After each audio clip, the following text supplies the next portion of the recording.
여호와께서 마므레의 상수리 나무들이 있는 곳에서 아브라함에게 나타나시니라. 날이 뜨거울 때에 그가 장막문에 앉아 있다가 눈을 들어본즉 사람 셋이 맞은편에 서 있는지라. 그가 그들을 보자 곧 장막문에서 달려나가 영접하며 몸을 땅에 굽혀 내 주여, 내가 주께 은혜를 입어 싸우면 원하건대 총을 떠나 지나가지 마시옵고 물을 조금 가져오게 하사 당신들의 발을 씻으시고 나무 아래에서 쉬소서. 내가 떡을 조금 가져오리니 당신들의 마음을 상쾌하게 하신 후에 지나가소서. 당신들이 종에게 오셨음이니이다. 내 말대로 그리하라. 아브라함이 급히 장막으로 가서 사라에게 이르되 척히 구운 가루 세 알을 가져다가 반죽하여 떡을 만들라. 아브라함이 또 가축대 있는 곳으로 달려가서 기름지고 좋은 송아지를 잡아 하인에게 주니 그가 급히 요리한지라. 아브라함이 엉긴 젖과 우유와 하인이 요리한 송아지를 가져다가 그들 앞에 차려놓고 나무 아래에 모셔 섬에 그들이 먹으니라. 그들이 아브라함에게 이르되 내 아내 사라가 어디 있느냐? 장막에 있나이다. 내년 이맘때 내가 반드시 내게로 돌아오리니 내 아내 사라에게 아들이 있으리라. 사라가 그 뒤 장막문에서 들었더라. 아브라함과 사라는 나이가 많아 늙었고 사라에게는 여성의 생리가 끊어졌는지라. 사라가 속으로 웃고 이르되 내가 노쇠하였고 내 주인도 늙었으니 내게 무슨 즐거움이 있으리요. 여호와께서 아브라함에게 이르시되 사라가 왜 웃으며 이르기를 내가 늙었거늘 어떻게 아들을 낳으리요 하느냐? 여호와께 능하지 못한 일이 있겠느냐? 기한이 이를 때 내가 내게로 돌아오리니 사라에게 아들이 있으리라. 사라가 두려워서 부인하여 이르되 내가 웃지 아니하였나이다. 아니라 내가 웃었느니라. 오늘 읽은 말씀은 하나님과 아브라함과 사라 이 세 사람을 중심으로 이야기가 전개됩니다. 더 정확하게 좀 더 자세하게 묘사를 한다면 나그네의 모습으로 나타난 하나님과 아브라함의 환대와 사라의 웃음입니다. 오늘 읽은 말씀 처음 5구절에서 우리는 나그네로 변장하신 채 나타나시는 하나님을 봅니다. 3절에서 아브라함은 내 주여라고 인사말을 하는데요. 이 내 주여라는 말은 구약 성경 시대 때 상대방을 높이고자 할 때 사용하는 말입니다. 하나님께 사용하는 말이기도 했지만 상황에 따라서는 상대방을 높이고자 할 때 내 주여라고 이렇게 호칭을 사용했습니다.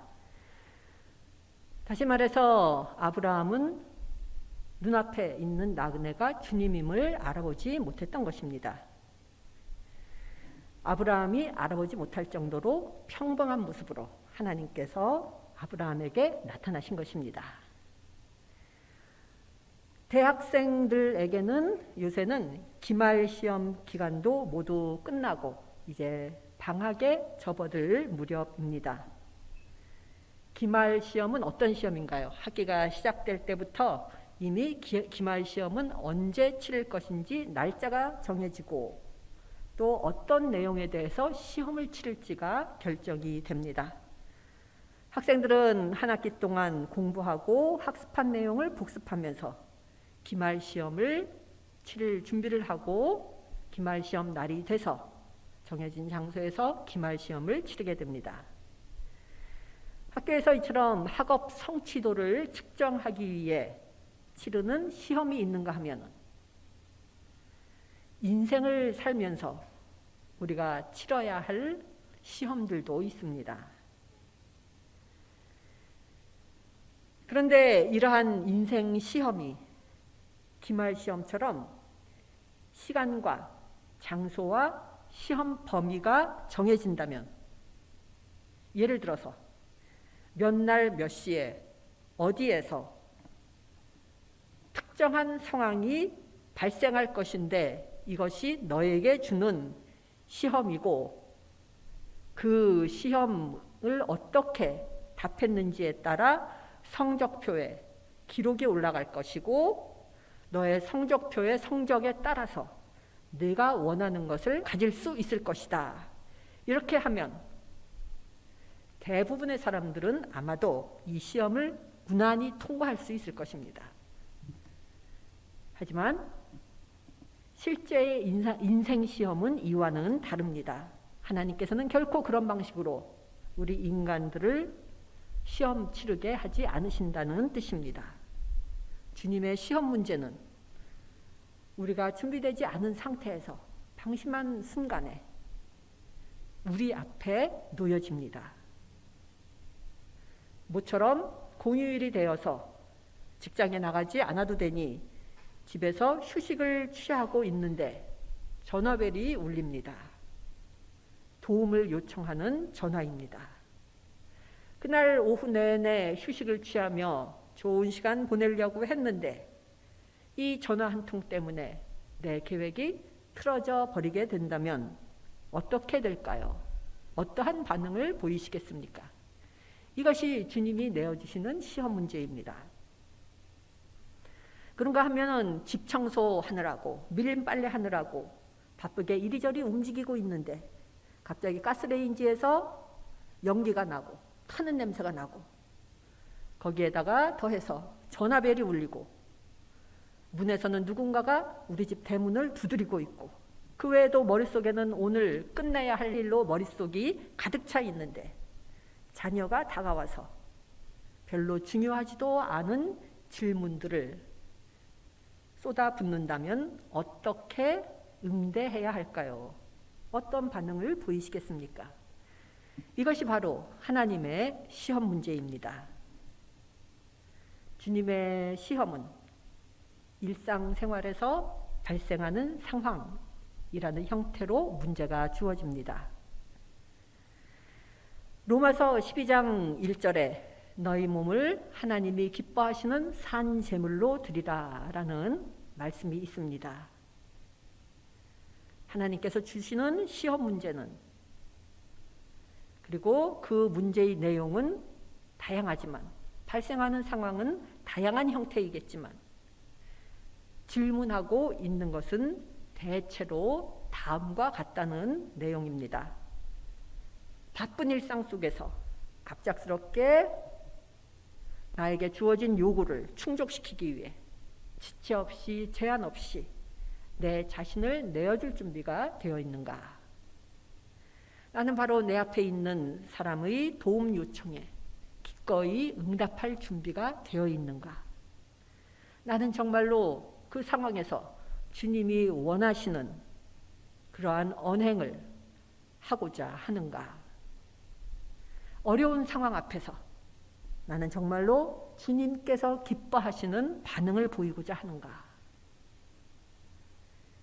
이것이 바로 주님의 시험이고 한낮의 무더위 속에 예고 없이 나타난 나그네의 모습으로 아브라함에게 나타난 이 시험 문제가 바로 하나님께서 아브라함이 어떻게 응답하는지를 보시고자 하는 하나님의 시험 문제가 되는 것입니다. 아브라함은 이 시험 문제에 대해 어떻게 대답했을까요? 6절에서 8절에 걸쳐 아브라함의 답안지가 나옵니다.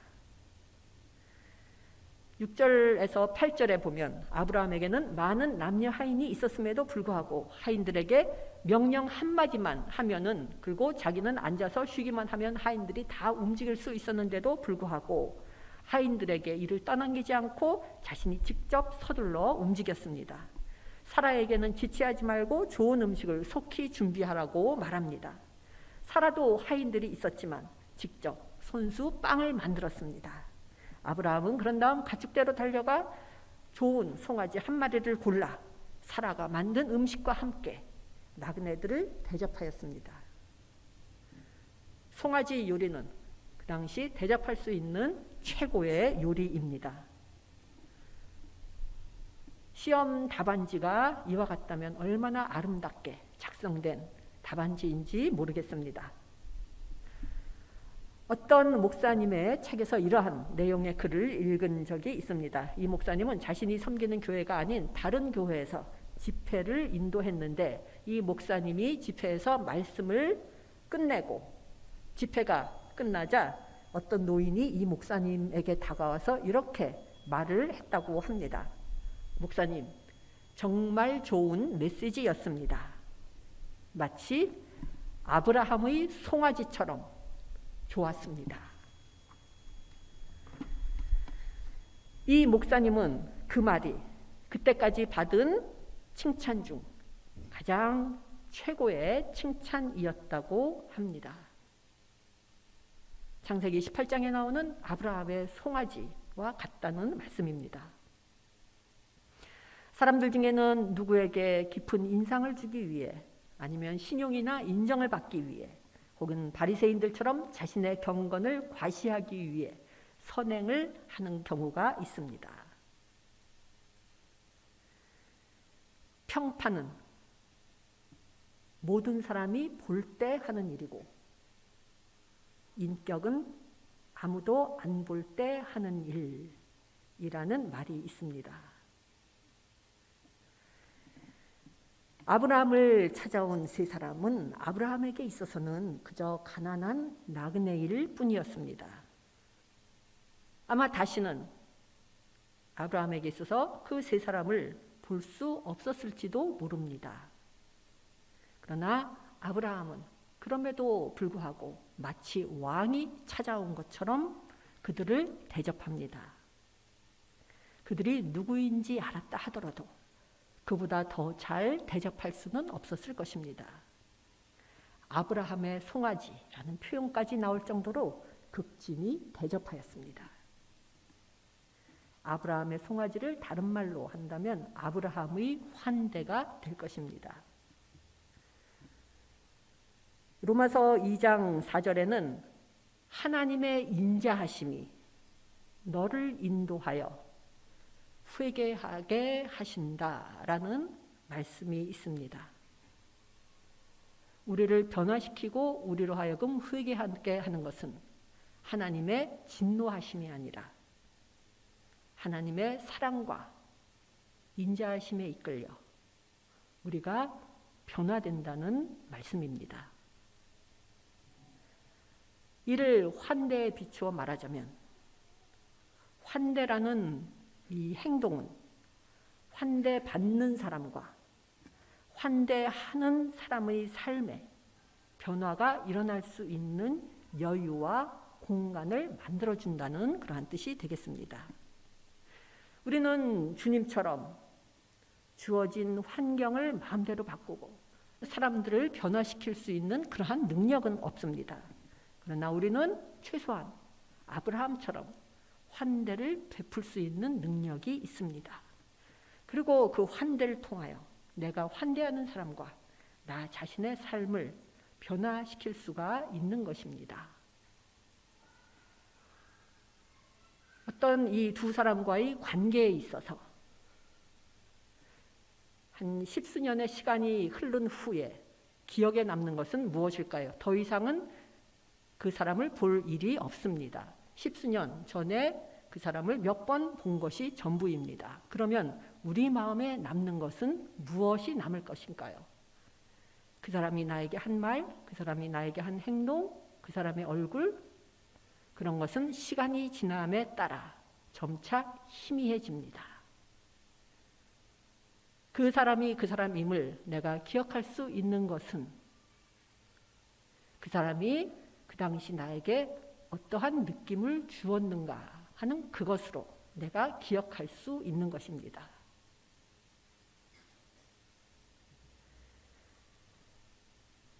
신약 성경에서 환대라는 단어는 필록세니아라고 합니다. 영어로 환대는 하스피텔러티 해가지고 병원을 뜻하는 하스피탈이 여기서 나온 말이지만 그리스어로 쓰여진 신약 성경에서 환대라는 말은 필록세니아라는 말인데 이 말은 복합 명사입니다.